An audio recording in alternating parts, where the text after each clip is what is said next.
pemerintah resmi memperbolehkan pelaksanaan umroh mandiri. Dengan begitu, calon jemaah bisa berangkat sendiri tanpa melalui Biro Perjalanan Umroh. Sebelumnya, umroh hanya bisa dilakukan melalui penyelenggara perjalanan ibadah umroh atau PPIU. Ada sejumlah syarat yang wajib dipenuhi calon jemaah sebelum melakukan umroh mandiri. Hal ini diatur dalam Pasal 87A Undang-Undang Nomor 14 Tahun 2025. Di antaranya beragama Islam, memiliki paspor yang masih berlaku paling singkat 6 bulan dari tanggal pemberangkatan, memiliki tiket pesawat tujuan Arab Saudi yang sudah jelas tanggal keberangkatan dan kepulangannya, memiliki surat keterangan sehat dari dokter, dan memiliki visa serta tanda bukti pembelian paket layanan melalui sistem informasi kementerian.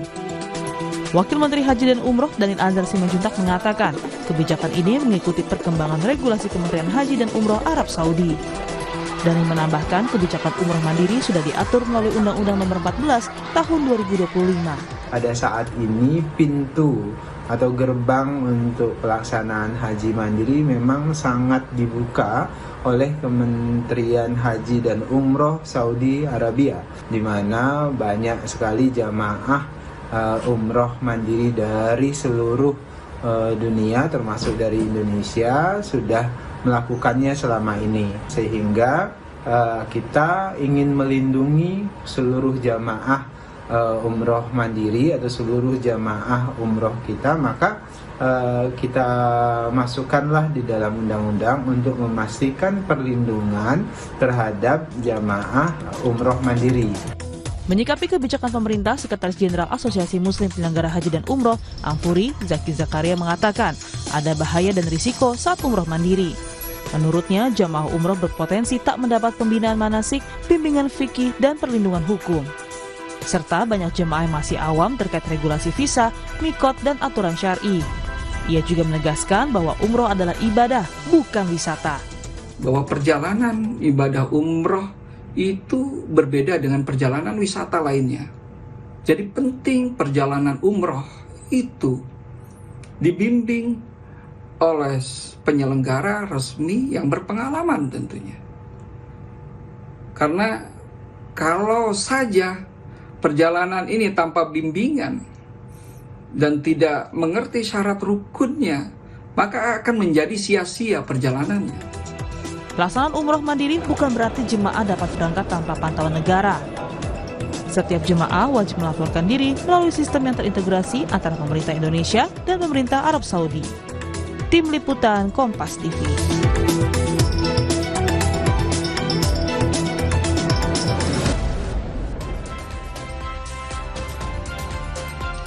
Pemerintah resmi memperbolehkan umroh mandiri. Keputusan itu tertuang dalam Undang-Undang Penyelenggaraan Ibadah Haji dan Umroh Nomor 14 Tahun 2025. Lalu, apa syarat dan ketentuannya? Serta apa sikap Asosiasi Muslim Penyelenggara Haji dan Umroh Republik Indonesia atau Ampuri atas kebijakan ini?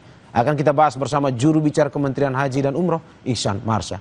Mas Ihsan, selamat pagi. Assalamualaikum. Waalaikumsalam warahmatullahi wabarakatuh. Selamat pagi Mas Mario. Pagi, Mas. Dan juga Sekjen DPP Ampuri, Zaki Zakaria. Selamat pagi Pak Zaki, Assalamualaikum. Selamat pagi Mas Mario dan salam hormat juga Pak Ihsan. Ya, terima kasih Bapak-bapak sudah bergabung di Dialog Sapa Indonesia Pagi pada hari ini. Saya ke Mas Ihsan terlebih dahulu. Mas Ihsan, mekanisme seperti apa kalau bisa dijelaskan terkait dengan umroh mandiri ini? Baik Mas Mario, sebelumnya kami ucapkan terima kasih tentunya kepada teman-teman Kompas TV dan juga setelah hadir bersama kita Pak Zaki berbicara tentang pengaturan umroh mandiri yang dihadirkan dalam Undang-Undang Nomor 14 Tahun 2025 ini. Ini menjadi sebuah keniscayaan yang disampaikan oleh Pak Menteri dan juga Wakil Menteri melihat bagaimana keterbukaan dan juga dinamika kebijakan yang dihadirkan oleh pemerintah Arab Saudi melalui program-program reformasi kebijakan, salah satunya berkaitan dengan Saudi Vision 2030 yang menargetkan peningkatan jumlah tamu Allah di Arab Saudi, khususnya berkaitan dengan umroh mandiri yang dibuka lebih luas dan juga dapat diakses oleh individu dari seluruh negara-negara di seluruh dunia. Dan berkaitan dengan mekanisme di dalam undang-undang juga dibahas tentang bagaimana dari kementerian menghadirkan sebuah sistem informasi kementerian yang tentu nanti akan terintegrasi dengan sistem kementerian Arab Saudi, yang insya Allah ini juga sedang dalam tahap persiapan, dan tentu ini juga akan melibatkan teman-teman nantinya dalam berkaitan dengan penguatan sistem ini, teman-teman asosiasi, dan disinilah nanti prosesnya akan dimulai dalam konteks bagaimana peran pemerintah dalam menghadirkan payung hukum dan juga menghadirkan sistem informasi tadi dalam konteks penyelenggaraan umroh mandiri. Dan tentu lagi-lagi kami menyampaikan bahwa ini juga memerlukan banyak masukan tentunya, juga berkaitan dengan bagaimana komunikasi kita dengan pemerintah Arab Saudi berkaitan dengan integrasi sistem yang terus didukung, termasuk saat ini kita juga tengah membahas berkaitan dengan integrasi sistem dalam penyelenggaraan haji. Begitupun nanti yang akan kita bangun dalam konteks umroh mandiri ini, dan seluruh mekanisme umroh mandiri kalau sekarang kita ketahui difasilitasi melalui platform digital resmi pemerintah Arab Saudi yang kita kenal dengan Nusuk. Dan kita bisa melihat melalui sistem ini calon jamaah dapat mengajukan visa, memilih hotel yang terverifikasi, dan juga mengatur akomodasinya, dan juga sudah diharuskan memiliki tiket kepulangan dan juga keberangkatan dan kepulangan, Mas Mario. Oke, berarti singkatnya Mas Iksan, dibuka umroh mandiri tapi negara tetap menjamin keamanan dan juga kenyamanan dari para jemaah ini ya? Betul seperti itu, Mas. Oke, saya ke Pak Zaki. Pak Zaki, bagaimana Ampuri menyikapi hal ini? Ya, terima kasih Mas Mario dan juga Pak Ihsan tadi dengan tanggapannya. Ya, terus terang Ampuri menyikapi hal ini dengan kebijakan legalisasi umroh mandiri dalam UU PIHU 14 2025 ini. Ya, kita melihat bahwa masyarakat sekarang memang sudah boleh berangkat umroh tanpa melalui travel. Tapi kami menilai bahwa kebijakan ini tentu sangat berisiko ya. Sangat berisiko bagi jamaah, bagi negara kita, khususnya bagi ekosistem ekonomi berbasis keumatan yang telah terbangun selama puluhan tahun bahkan sebelum kemerdekaan, karena penyelenggaraan umroh dan haji tidak lepas dari para ormas Islam, pesantren, dan juga tokoh-tokohnya. Dan sekarang ini selama perjalanan umroh haji sampai sekarang banyak sekali ya yang namanya penyelenggara itu yang memang asalnya berasal dari pesantren, lembaga pendidikan, ormas Islam dan lain-lain. Menyikapi pasal 86 ayat 1 bahwa legalisasi umroh mandiri, tentu kita melihat bahwa ini sangat berisiko dan berpotensi mengabaikan prinsip pembinaan, pengawasan, perlindungan jamaah. Jadi kalau kita melihat flashback ke belakang mengenai sejarah tentang regulasi dan perundang-undangan umroh haji, semangatnya itu pembinaan, pengawasan, perlindungan, dan lain-lain. Mulai dari Undang-Undang Umroh Haji 99, 2008, 2019, semangatnya itu. Nah, dan sepanjang undang-undang sepanjang ini tidak ada yang namanya legalisasi umroh mandiri. Karena terus terang umroh mandiri ini, kalau dalam bahasa Undang-Undang Nomor 8 2019 itu masuk kategori berisiko. Berisiko. Dan di sini dengan dibebaskannya umroh mandiri, tentu yang pertama terdampak itu adalah masyarakat. Pengguna umroh mandiri. Kenapa? Coba kita melihat undang-undang PIHU yang baru ini. PIHU baru yang 2025 dalam pasal 96 ayat 5. Menyebut bahwa jamaah umroh dan petugas umroh wajib mendapatkan perlindungan jiwa, kesehatan, kecelakaan, layanan akomodasi, konsumsi, dan lain-lain, kecuali umroh mandiri. Artinya umroh mandiri dalam ayat ini dijelaskan bahwa tidak mendapatkan perlindungan. Pasal 96 ayat 5 itu sudah jelas. Harus mengusahakan sendiri ya? Mandiri. Kenapa? Harus mengusahakan sendiri apapun kebutuhannya. Harus mengusahakan sendiri. Jadi tidak ada yang di sini kan bahasanya pelindungan kan. Pelindungan jiwa, kesehatan, kecelakaan, dan lain-lain. pelayanan, itu umroh mandiri tidak dapat perlindungan. Oke, Pak Zaki, saya juga mencatat sedikit apa yang Anda sampaikan ini terkait dengan Anda tadi bilang flashback. Tragedi gagal berangkat pada tahun 2016 yang menimpa lebih dari 120.000 calon jemaah umroh. Menurut Anda ini bisa terjadi juga di tahun ini, apalagi diberlakukan umroh mandiri ini? Sangat-sangat, ini yang kami khawatirkan. Ya. Terus terang, Undang-Undang Nomor 8 2019 itu sudah sangat bagus. Setelah undang-undang ini 2019 tidak ada lagi kejadian sedahsyat sebelumnya. Nah, kalau ini dibuka lagi, nanti khawatir pemerintah Kemenhaj ini akan sibuk memantau dan juga menindak pelanggaran-pelanggaran. Ini kita tidak perlu berbicara ke depan. Ini 1-2 hari ke belakang saya mendapatkan laporan dari DPD Ampuri Jawa Timur.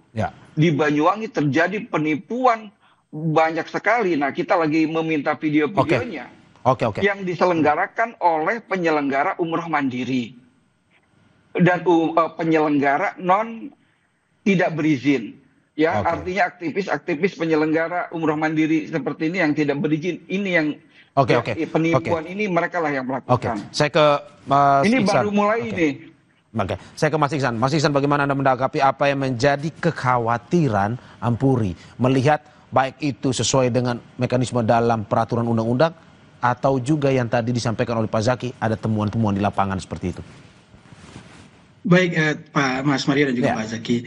Di sini tentu pemerintah dalam hal ini justru memahami apa yang menjadi kekhawatiran dari teman-teman asosiasi. Bahkan kalau kita bicara soal pembinaan dan juga bicara soal pemantauan perlindungan jamaah, justru dengan adanya payung hukum ini bagian dari penguatan perlindungan. Kita tentu tidak bisa menutup mata dan kita harus menyiapkan kebijakan yang kompatibel karena umroh mandiri itu tentu Pak Zaki juga tahu umroh mandiri tidak terjadi tidak berlaku saat undang-undang saja ini disahkan. Namun ini sudah berlaku sejak Arab Saudi membuka keran besar-besaran berkaitan dengan kebijakan umroh mandiri yang bisa diakses oleh siapa saja. Untuk itu perlu adanya perlindungan, perlu adanya payung hukum yang dihadirkan dalam undang-undang ini. Makanya di sini bahkan ada di beberapa poin yang juga ditegaskan bahwa bagaimana jaminan untuk layanan yang mesti dipastikan oleh jamaah dan juga ada mekanisme pelaporan yang harus disampaikan oleh jamaah jika layanan yang didapatkan tidak sesuai dengan yang disepakati misalnya. Termasuk di sinilah kalau tentu tadi Pak Zaki menyebutkan berkaitan dengan bagaimana pemerintah tidak disibukkan dengan pemantauan dan justru di sinilah peran pemerintah yang perlu harusnya diperkuat bahwa ada warga negara kita yang melaksanakan umroh mandiri dan perlu perlindungan. Catatannya tentu berkaitan dengan bagaimana kita menghadirkan mekanisme yang tertib dan juga mekanisme yang tentu tidak merugikan banyak pihak. Dan kalau kita berbicara tentang undang-undang yang mengatur pada pasal 88 ayat A yang berkaitan dengan nomor 14 tahun 2025 tentang penyelenggaraan ibadah haji dan umroh yang memiliki 2 hak pokok di mana jamaah dapat memperoleh layanan sesuai perjanjian tertulis antara penyedia layanan dan jemaah umroh. Artinya di sini ada mekanisme jaminan dan juga bagaimana jamaah dapat memastikan layanan yang diterima nantinya untuk umroh mandiri. Begitupun juga mekanisme pelaporan yang diatur dalam undang-undang ini kepada Menteri Haji dan Umroh. Dan perlu kami sampaikan juga justru spirit yang ingin dihadirkan dalam undang-undang ini tentu hadirkan ekosistem ekonomi penyelenggaraan ibadah umroh yang berkeadilan dan juga sehat dan berkeadilan, Mas Mario. Kalau tadi disinggung berkaitan dengan kelompok-kelompok yang menghimpun jamaah dan mengatasnamakan umroh mandiri, ini justru yang dipertegas di dalam undang-undang ini bahwa ini akan dikenakan sanksi berkaitan dengan oknum-oknum tertentu yang mencoba menghimpun kelompok atau orang-orang yang melaksanakan dan mengatasnamakan umroh mandiri. Begitupun yang saat ini santer adanya kelompok-kelompok yang juga mengatasnamakan biro perjalanan dan juga namun tidak memiliki izin. Disinilah ada penekanan dan juga fungsi perlindungan pemerintah dalam menjamin ekosistem ekonomi dalam penyelenggaraan ibadah umroh. Oke. Di sini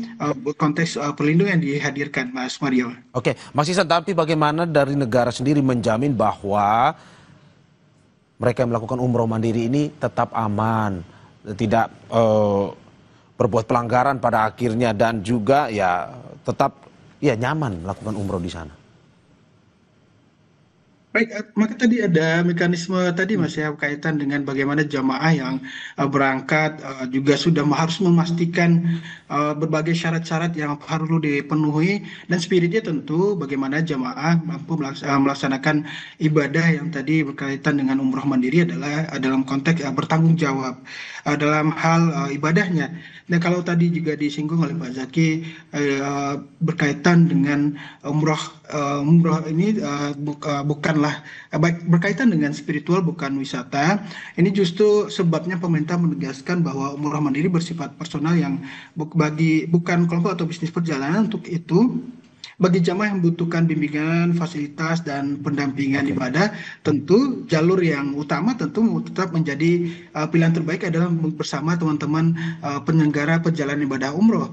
Dan disinilah pembedanya yang perlu kita pahami, Mas Mario. Artinya kita bisa melihat bahwa dalam pelaksanaan, dalam payung hukum yang dihadirkan dalam umroh mandiri ini justru yang kami yakini tidak akan menggerus ekosistem penyelenggaraan perjalanan ibadah umroh. Oke, saya ke Pak Zaki. Pak Zaki, kalau kita melihat sendiri undang-undangnya, pasal 87 itu yang mengisi terkait dengan syarat itu salah satunya visa dan pembukti pembelian paket layanan terdaftar melalui sistem informasi kementerian.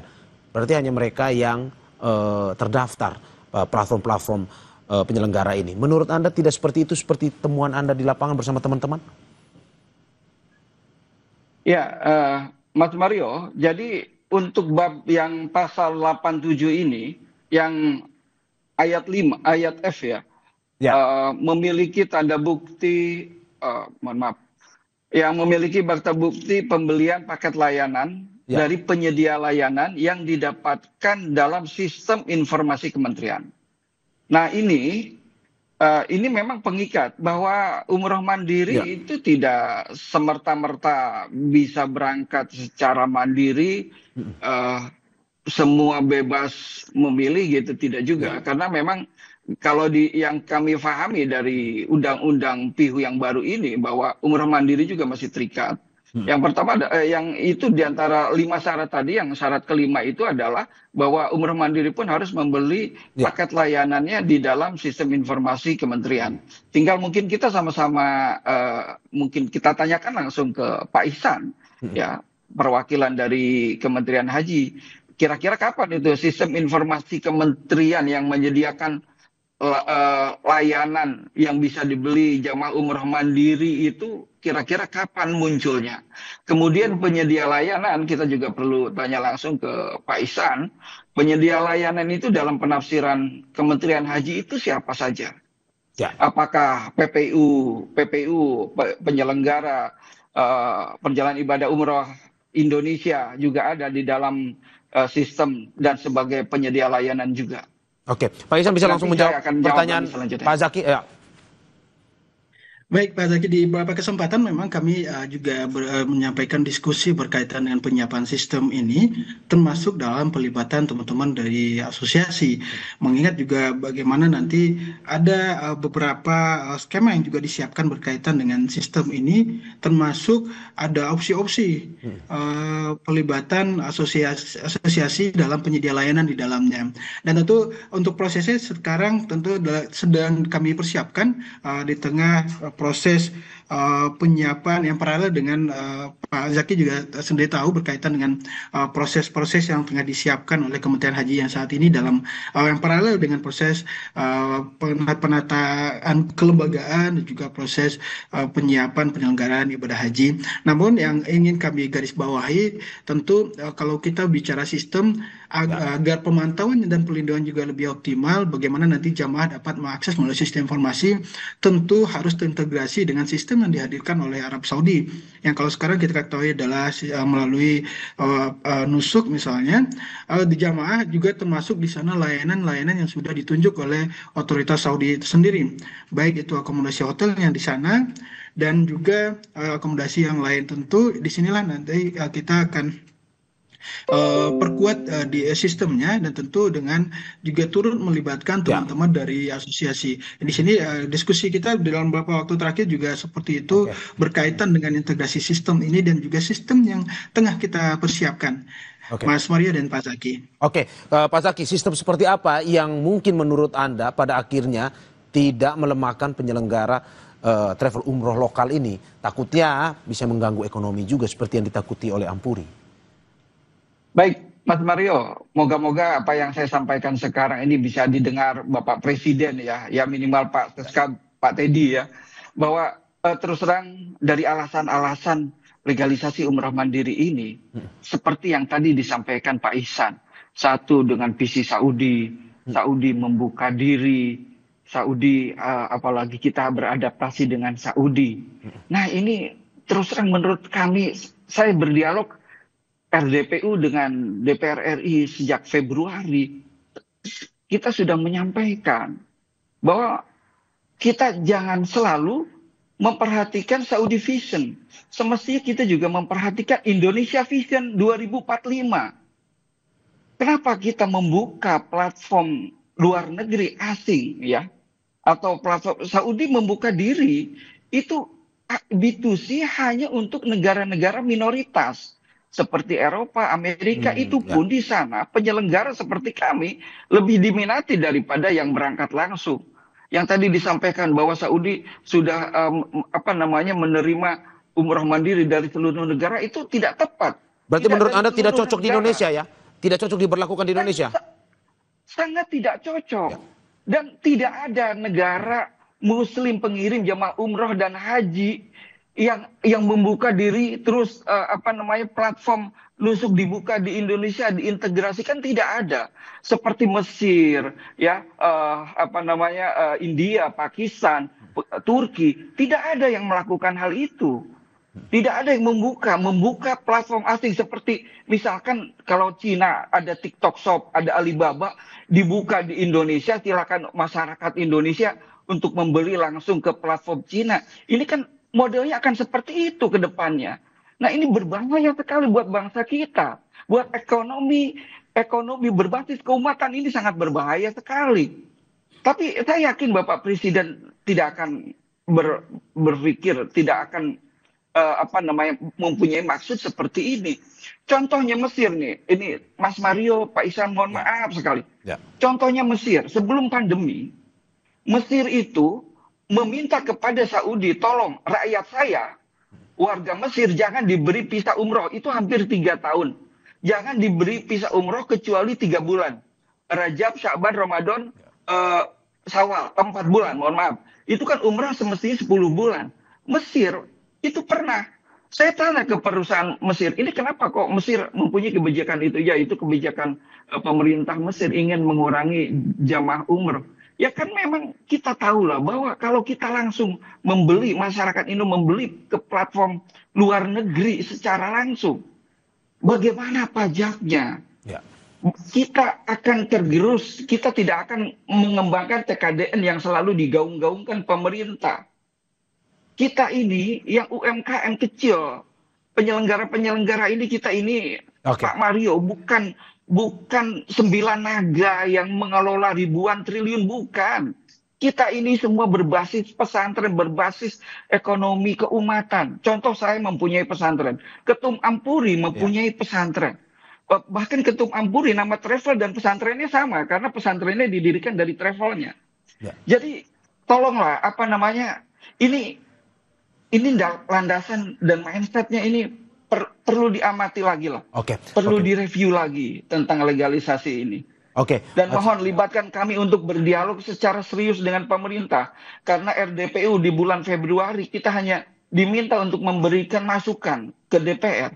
Setelah itu selesai, tidak ada dialog yang intens, apa yang apa namanya, sehingga menghasilkan sebuah hasil undang-undang yang solid dan bermanfaat untuk kita semua. Oke, saya ke Mas Iksan. Mas Iksan, bagaimana Anda melihat ketakutan dari teman-teman rekan-rekan di Ampuri ini? Sampai saat ini katanya belum cocok sebenarnya untuk diterapkan di Indonesia. Tapi bagaimana Anda melihat, ya perlu ada dialog sebenarnya dengan rekan di Ampuri?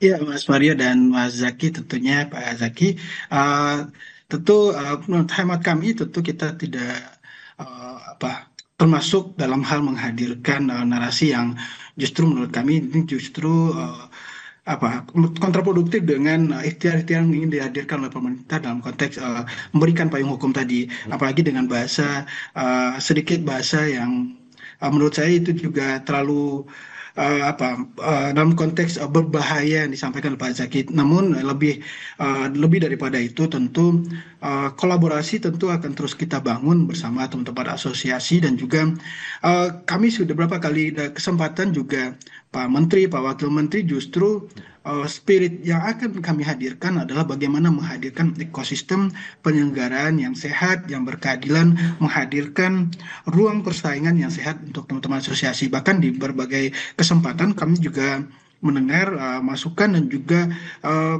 teman-teman dari asosiasi yang lain juga berbicara tentang bagaimana penguatan-penguatan yang perlu kita bangun melalui regulasi ini. Karena memang kalau kita tidak berbicara tentang bagaimana menghadirkan kebijakan yang kompatibel, karena ini kaitan dengan jamaah kita dalam konteks kemurahan mandiri ini bukan hal yang baru, Pak Zaki juga ketahui. Perlu kita berikan perlindungan hukum yang jelas, dan tentu dengan tata kelola yang jelas, yang kami yakini ini tidak akan menggerus ekosistem dari teman-teman penyelenggara perjalanan ibadah umroh. Ini yang kami yakini. Bahkan tadi kalau kita bicara menyinggung dengan berkaitan dengan paksa pasarnya, kita apalagi dalam konteks pesantren dan juga jamaah-jamaah yang tinggal di lingkungan pesantren, bahkan jamaah kita mungkin kalau bisa dibuatkan semacam survei misalnya, kita bisa melihat bagaimana kecenderungan jamaah yang melakukan umroh mandiri maupun memilih pendampingan dan juga pelayanan yang optimal melalui penyelenggara perjalanan ibadah umroh. Mas Iksan, singkat saja bahwa ke depan masih akan ada dialog bersama rekan-rekan ataupun stakeholder penyelenggara, terutama Ampuri juga ya, terkait dengan undang-undang ini. Baik Mas Mario, tentu kita sebagai pelaksana amanah undang-undang yakni melalui Kementerian Haji dan Umroh, dan juga ekosistem yang juga sangat luas bersama teman-teman asosiasi, tentu kita perlu banyak berdiskusi, dan juga dalam rangka menjaga amanah undang-undang ini untuk penguatan dan juga menjaga tadi ekosistem yang berkeadilan, ekosistem yang sehat untuk kehidupan keumatan dan kebangsaan. Terima kasih Mas. Pak Zaki, singkat saja terakhir, masih akan ada dialog bersama kementerian terkait dengan untuk menciptakan ekosistem yang sehat ini? Kami berharap, kami menunggu dari Pak Ihsan dan juga Kementerian Haji dan Umroh Indonesia untuk mengundang kami, Ampuri dan juga 12 asosiasi lainnya untuk sama-sama ke depan berdialog lebih intens, karena terus terang masih ada pasal turunan dari pasal Undang-Undang PIHU yang sekarang ini yang masih bisa kita pertimbangkan langkah selanjutnya. Cuma memang kegelisahan di semua asosiasi bahwa tadi kalau Pak Ihsan menyampaikan masalah berkeadilan, betul kami juga mengharapkan keadilan, karena yang kami rasakan sekarang itu unfairness, tidak ada keadilan, di mana penyelenggara ini diawasi 24 jam oleh PPNS ya. Moga-moga nanti PPNS Kemenhaj juga mulai aktif. Kemudian kita harus diwajibkan sertifikasi, akreditasi, surveillance, harus ada bank garansi, membayar pajak, menciptakan lapangan kerja, operasional dan lain-lain. Di sisi lain terbuka, seperti seandainya izin pertambangan ya. Misalkan izin pertambangan diwajibkan, artinya yang tidak punya izin tidak boleh menambang. Tidak ada penambang mandiri gitu. Dan moga-moga ke depan ini bisa difahami. Ya, moga-moga ke depan kita bisa ada dialog yang ya pada akhirnya ini membuka semua ya, menyelamatkan ekosistem ini akan lebih baik lagi ke depan. Terima kasih sekali lagi juru bicara Kementerian Haji dan Umroh Ihsan Marsya dan juga Sekjen DPP Ampuri Zaki Zakaria. Bapak-bapak, terima kasih, sehat-sehat selalu. Mas Mario, Pak Zaki, Pak Ihsan, sehat selalu. Pak Mario. Saudara jangan kemana-mana, Sapa Indonesia Pagi akan segera kembali dengan informasi lainnya. Salah satunya Presiden Amerika Serikat Donald Trump saat pidato di KTT ke-47 ASEAN memuji Presiden Prabowo Subianto atas perannya mendukung upaya perdamaian di kawasan Timur Tengah. Apakah dampak pujian Trump